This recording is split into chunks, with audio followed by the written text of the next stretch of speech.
How's it going, Ram fans? Welcome back to another week of CTV Sports. I'm Mike Walsh. And I'm Fredrickson, and here are your top stories for the week.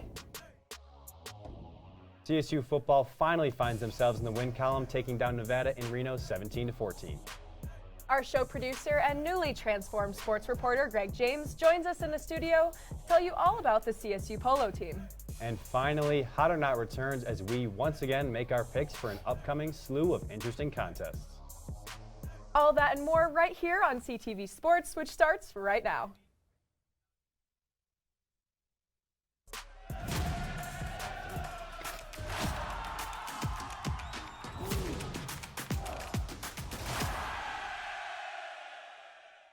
To kick things off, Ram fans rejoice as we finally have some good news regarding CSU football.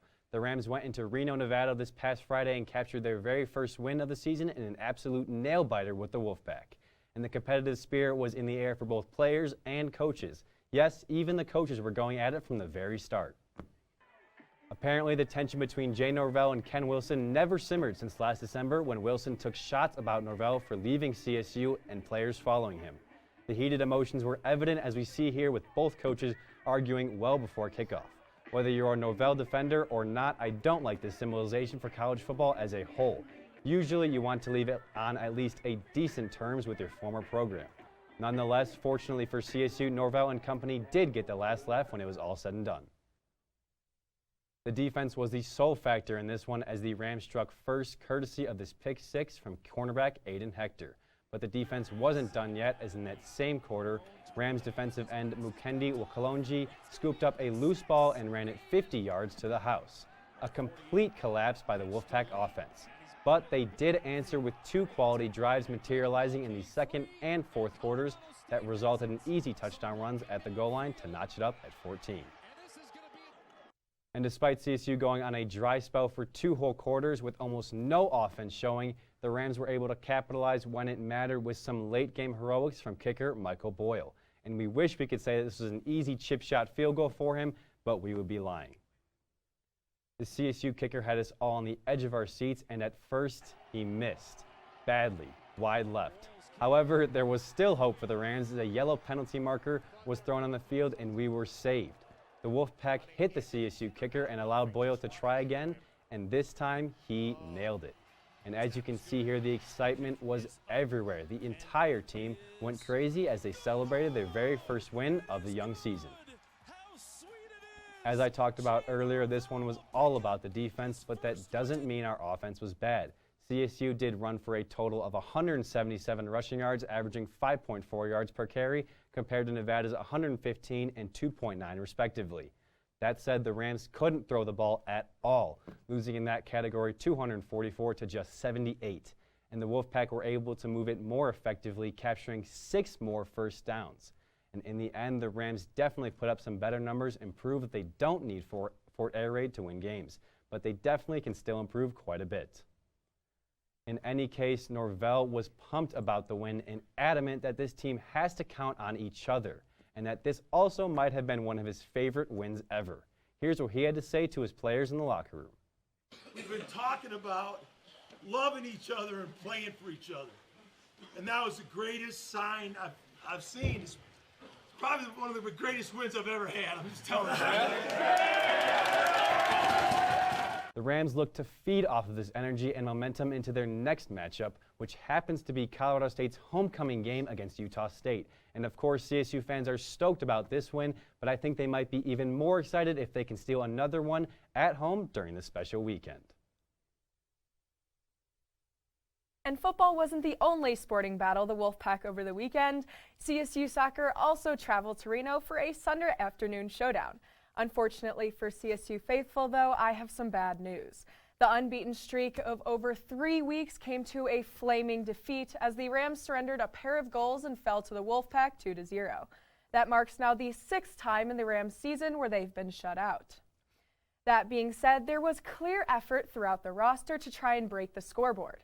Top scorer Liv Layton launched 6 shots and teammate Caroline Lucas was right behind her with 4. The Rams offense was not the issue in this hard loss, registering 10 shot attempts in just the first 45 minutes and adding 16 more in the second half. Defensively, the Rams struggled a lot and made mistakes that absolutely cost them the match. Once Emily Gavilet left the game, replaced by Maddie Ogden, shots from the Wolfpack were consistent. Facing 7 total shots, Ogden allowed Nevada's second and final goal. Because of this conference loss against a beatable Nevada squad, the Rams now drop to the bottom half of the league standings and even further behind San Diego State. Regardless of a green and gold win over the Aztecs not too long ago, they remain in first place. Boise State is at their tails, though, still yet without a loss. The girls will now pack their bags for another week's road trip, this time to Colorado Springs. First up being Air Force on Thursday. And let's see how the Falcons have been faring recently. And yeah, not so great. 4 straight losses for Air Force, 3 of which were shutouts. Just like the Rams aim to snap their 5-game winless skid, the Falcons too look to break their losing streak. Fingers crossed it goes CSU's way, but for now, that's enough on CSU athletics for the time being. Mike, how did the marquee matchup between Fort Collins High School and Rocky Mountain in football go? Yeah, Ella, well, I can say at least one of these teams retaliated against their lopsided defeats in the Canvas Community Classic a couple of weeks ago. Rocky Mountain came into this one at an even 500, while Fort Collins rode the heels of a 6-game losing slump. And on the Lambkins homecoming night, you thought maybe they would invigorate some potency, but it didn't, and the Lobos hunted the Lambkins rather easily. Rocky tailback Abe Chatilla opened the scoring on this touchdown run straight up the gut. The Lobos then extended their lead when quarterback Riley Hoenick rolled out to the right and found sophomore Cody Arnett in stride, who bolted his way to the pylon for 6. Throw in another TD and the Lobos would prowl away satisfied 21-0. Now we have to give credit where credit is due, and for Fort Collins and the Lambkins were actually pretty effective through the air. The offensive game plan for senior QB Ez Campos was well coordinated as he used the entire field guiding his receivers to open space. He also moved very well in the pocket, navigating rushers to find their open targets, as well as demonstrated some arm strength like on this long ball to classmate wideout Nikki McGuire. And what's more, he added a little zing to a couple of his throws.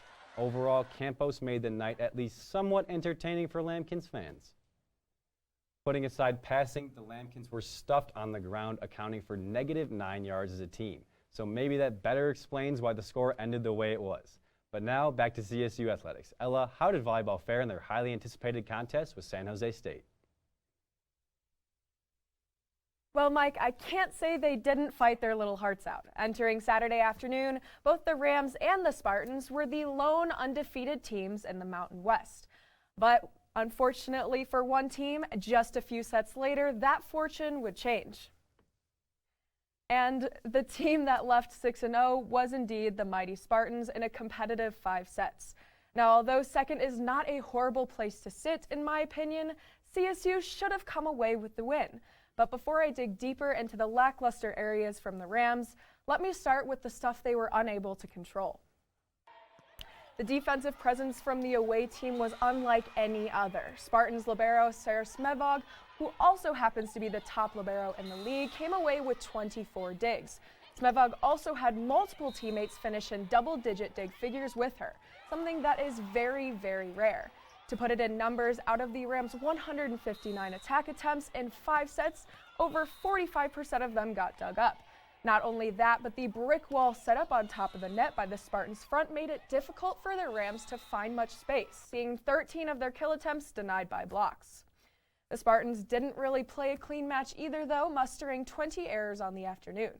And yet it seemed to almost not faze them at all, even after they dropped sets 2 and 4. Regardless, 4 SJSU players finished with double-digit kills, led by Amethyst Harper's 16. So yeah, an uneasy spectrum of elements going against the home team. And the issue did not stem from a lack of blocks on our end, but rather the fact that any attempt was stopped. You see the number of kills here for Annie Sullivan and Kennedy Stanford, as well as digs for Kate Yoshimoto and assists for Sierra Pritchard. Granted, not bad, but they constituted a much fewer portion than the team totals on the other side. The usual go-to green and gold players were limited in their playmaking abilities altogether. Nonetheless, they each had their moments of glory, roared the Moby crowd, and the sets were still extremely competitive and went down to the wire. Though it might be a tough loss to swallow, the Rams are still in prime position for a Mountain West regular season run and potentially a taste of the NCAA tournament come early December. Up next for the Rams is a hopeful redemption trip on the road to Fresno, California. Mike, what can you tell us about the Bulldogs? Well, Ella, frankly, what we know is that Fresno State is not good, supported by its abysmal 6-12 record overall and a gruesome 0-6 in conference play. So if there was ever a time for CSU to need a boost after a loss, this might be it. And to make things even worse for the Bulldogs, they are currently on a 6-game losing skid as they just can't seem to get anything going. Even with solid performances like Brooke Cowie's from their last outing putting up 29 assists, they just can't fathom any success. Now they are set to play one of the top teams in the league in CSU. And while you heard Ella discuss CSU's vanquishment to San Jose State, I want to focus on the Nevada match 2 days prior. Because in regards to the Wolfpack, they're not great either, like Fresno State. So here's what Coach Hilbert needs his team to transfer from that convincing 3-0 sweep over to this Thursday. To no one's surprise, the Rams were outstanding on offense, and Sierra Pritchard was putting on a clinic, amassing 31 assists in total, with most looking like this beautiful pass to Malaya Jones. But she wasn't just passing, as she also put in a few of these sneaky dumps that left the Wolfpack completely frozen. But Pritchard wasn't the only big performer, as Kennedy Stanford dominated the net, as we see here with 2 powerful finishes that added to her impressive 9 total kills. As a setter, Sierra Pritchard loves when the offense is clicking on all cylinders and emphasizes that point as a primary reason for their overall success thus far. Take a listen. Everybody's attacking at very high numbers, so I don't have to worry about, one person not being on fire because everybody's kind of on their game.